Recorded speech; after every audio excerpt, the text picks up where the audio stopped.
ശ്രീ ബസന്ത്, എന്തു പറഞ്ഞാണ് ഇത്തവണ UDF വോട്ടർമാരെ സമീപിക്കുക? താങ്കൾ ആൻറ്റി ഇൻകംബൻസിയുടെ കാര്യം പറഞ്ഞു. കഴിഞ്ഞ ലോക്സഭാ തെരഞ്ഞെടുപ്പിൽ 2019 ഈ 19 സീറ്റാണ് കോൺഗ്രസിന് UDFന് ജനങ്ങൾ നൽകിയത്. ഒരു സീറ്റ് മാത്രം LDFിൻ്റെ ഭാഗത്തുണ്ടായിരുന്നു.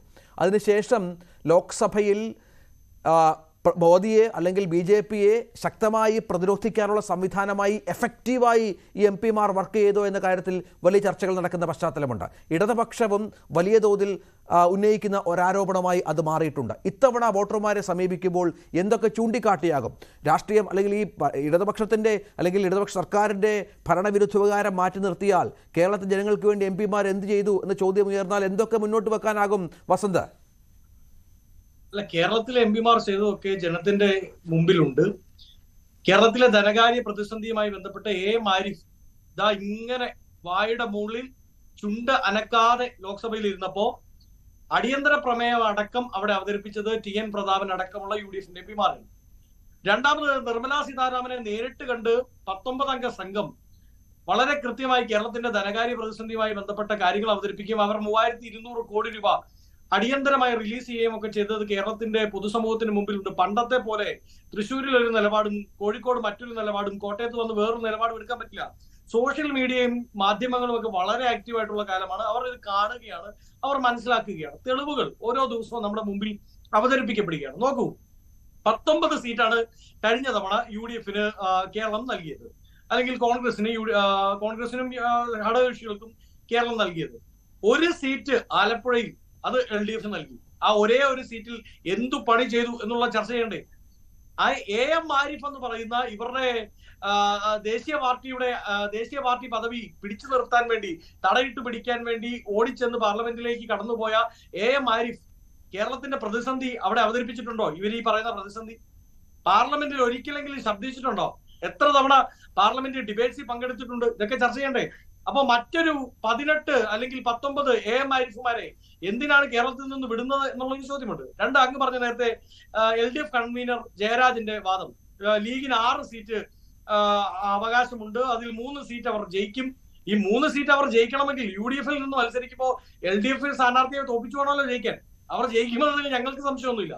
പക്ഷേ അങ്ങനെയാണെങ്കിൽ ഒരു കാര്യം ചെയ്യാൻ പറയണം. ഇത്രമാത്രം ബോധോദയമുള്ള LDF കൺവീനറും LDFും ലീഗിന്റെ സീറ്റിൽ LDFന് സ്ഥാനാർത്ഥിയെ പ്രഖ്യാപിക്കാതെ ഞങ്ങൾ മത്സരിക്കുന്നില്ല, ലീഗ് ആര് മത്സരിച്ചാലും ജയിക്കുന്ന കക്ഷിയാണ് എന്ന് ഞങ്ങൾ സ്വമേധയാ അംഗീകരിക്കുന്നു. അതുകൊണ്ട് തൽക്കാലം ഇലക്ഷൻ എക്സ്പെൻസുകളൊക്കെ കുറയ്ക്കാൻ വേണ്ടിയും സ്വാഭാവികമായും രാജ്യത്തിന്റെ പൊതു ബഡ്ജറ്റിൽ നിന്ന് ഇലക്ഷൻ എക്സ്പെൻസ് 3 നിയോജകമണ്ഡലങ്ങളിലെ മാറി നിൽക്കുകയാണെങ്കിൽ അങ്ങനെ ഒഴിവാകട്ടെ എന്ന് ആഗ്രഹിച്ചുകൊണ്ട് ഞങ്ങൾ മത്സരിക്കുന്നില്ല എന്നുള്ള നിലപാടെടുക്കണ്ടേ? കേരള രാഷ്ട്രീയത്തിൽ ശിഖണ്ഡിയുടെ റോളാണ് എല്ലാ കാലത്തും ജയരാജൻ വഹിച്ചിരിക്കുന്നത്. ഏതെങ്കിലും ഒരു മുന്നണിയിൽ നാളെ BJPയിൽ നിന്ന് ആരെങ്കിലും പോകുമെന്ന് പറഞ്ഞാൽ പോലും അവര് അതിസമ്പന്നരാണ്, അവർ അതിശക്തരാണ്, ഭീമസേനനാണ്, അതുകൊണ്ട് വരൂ, ഞങ്ങളുടെ പാളയത്തിലേക്ക് വരൂ എന്ന് പറഞ്ഞുകൊണ്ട് അവരെ കൂടെ കൊണ്ടുവരാൻ ശ്രമിച്ച് തമ്മിലടിപ്പിക്കുന്ന ശിഖണ്ഡിയുടെ റോള് അത് എല്ലാ കാലത്തും ജയരാജൻ ചെയ്തിട്ടുണ്ട്, ഇപ്പോഴും ചെയ്തുകൊണ്ടിരിക്കുന്നത്. അത് വലിയ കാര്യമൊന്നുമില്ല. ഞങ്ങൾ ജനത്തെ സമീപിക്കാൻ പോകുന്നത് വളരെ കൃത്യമായി സപ്ലൈകോയിലേക്ക് നിങ്ങൾ പോകൂ. ഇലക്ഷന് മുമ്പ് പോകുന്നതിന് മുമ്പ് നിങ്ങൾ പോളിംഗ് ബൂത്തിലേക്ക് പോകുന്ന വഴിയിൽ ഒരു സപ്ലൈകോ ഉണ്ടെങ്കിൽ അവിടെ ഒന്ന് കയറിയിട്ട് പോണേ എന്നാണ് ഞങ്ങൾ പറയാൻ പോകുന്നത്. നിങ്ങൾ നടന്നു പോകുന്ന വഴിയിൽ എവിടെയെങ്കിലും PRS പ്രകാരം പാടി റെസീപ്റ്റ് സ്ലിപ്പ് പ്രകാരം സാധാരണ കർഷകന്റെ വീടുണ്ടെങ്കിൽ അവന് കഴിഞ്ഞ 2-3 ടേമിലെ പൈസ കിട്ടിയിട്ടുണ്ടോ എന്ന് അവന്റെ വീട്ടിൽ കയറി ഒന്ന് അന്വേഷിക്കണമേ എന്ന് ഞങ്ങൾ അപേക്ഷിക്കുന്നു. ഈ തളർവാദ രോഗികളുടെ കൂട്ടിരിപ്പുകാർ, അവർക്ക് UDF ഗവൺമെന്റിന്റെ കാലത്ത് ഒരു പെൻഷൻ അനുവദിച്ചിരുന്നു മാസാമാസം. എന്റെ വസന്ത, ഇതൊക്കെ കൃത്യമായി പ്രതിഫലിക്കേണ്ട ഒരു തെരഞ്ഞെടുപ്പ്, താങ്കൾ പറഞ്ഞ ഈ ഭരണവിരുദ്ധ വികാരമൊക്കെ പ്രതിഫലിക്കേണ്ട ഒരു തെരഞ്ഞെടുപ്പ്. ലോക്കൽ ബോഡി ഇലക്ഷൻ കഴിഞ്ഞ റിസൾട്ട് വന്ന് 2 ദിവസം ആയതേ ഉള്ളൂ. അതിന്റെ ഫലം എന്താണെന്ന് അറിയാമല്ലോ. പിണറായി വിജയൻ ഇന്നലെ എടുത്ത് ചൂണ്ടിക്കാട്ടി, മാധ്യമങ്ങൾക്ക് നേരെ വിരൽ ചൂണ്ടി പറഞ്ഞു, എന്തൊക്കെ എഴുതി പിടിപ്പിച്ചു നിങ്ങൾ, ഒന്നും സംഭവിച്ചില്ലല്ലോ എന്ന് പറഞ്ഞത് സാക്ഷാൽ പിണറായി വിജയനാണ്. അല്ല, അതിൽ 2 വ്യത്യാസങ്ങളുണ്ട്. ഒന്ന്, ലോക്കൽ ബോഡി ഇലക്ഷന്റെ വോട്ടിംഗ് പാറ്റേൺ അല്ല ഒരിക്കലും ലോക്സഭയിൽ. അത് അങ്ങേക്കും അറിയാം, എനിക്കും അറിയാം. പക്ഷേ ഞാൻ അതിനെ ഒരു ന്യായീകരണമായല്ല പറയുന്നത്. പക്ഷേ നോക്കൂ, BJPയുടെ വോട്ടുകൾ എവിടെ പോയിട്ടുണ്ട് എന്ന് നോക്കണ്ടേ? BJP ജയിച്ച സീറ്റുകളിൽ CPMന്റെ വോട്ടുകൾ എവിടെ പോയെന്ന് നോക്കണ്ടേ? വളരെ കൃത്യമായി ലോക്സഭാ തെരഞ്ഞെടുപ്പിന് മുമ്പ് എന്താണോ ലോക്സഭാ തെരഞ്ഞെടുപ്പിൽ ഇരു കക്ഷികൾ ചേർന്ന് ഇവർ നടപ്പിലാക്കാൻ പോകുന്നത്, അത് തദ്ദേശ സ്വയംഭരണ സ്ഥാപനങ്ങളിൽ ഇവരൊരു ട്രയൽ റൺ നടത്തി എന്നാണ് കഴിഞ്ഞ ദിവസത്തെ റിസൾട്ടിനെ ഞാൻ വിശ്വസിക്കുന്നത്. ചില സീറ്റുകളിൽ BJPക്ക് ജയിക്കാൻ വേണ്ടി CPM സ്ഥാനാർത്ഥിയെ പോലും നിർത്തിയില്ല. ഞാൻ നേരത്തെ പറഞ്ഞില്ലേ ലീഗ് സ്ഥാനാർത്ഥിയെ മാറ്റി നിർത്തണമെന്ന്, ലീഗിന്റെ സീറ്റിൽ CPM സ്ഥാനാർത്ഥിയെ മാറ്റി നിർത്തണമെന്ന്. നമ്മളത് പറയാതെ BJPക്ക് വേണ്ടി BJPയുടെ സീറ്റിൽ, അവർ മത്സരിക്കുന്ന സീറ്റിൽ CPMന് സ്ഥാനാർത്ഥി പോലും ഇല്ലാത്ത അവസ്ഥ ഉണ്ടായിരുന്നു. ഈ തെരഞ്ഞെടുപ്പിൽ ഒരുപക്ഷെ ഉണ്ടാകാൻ പോകുന്നത് CPM BJP സഖ്യമായിരിക്കും.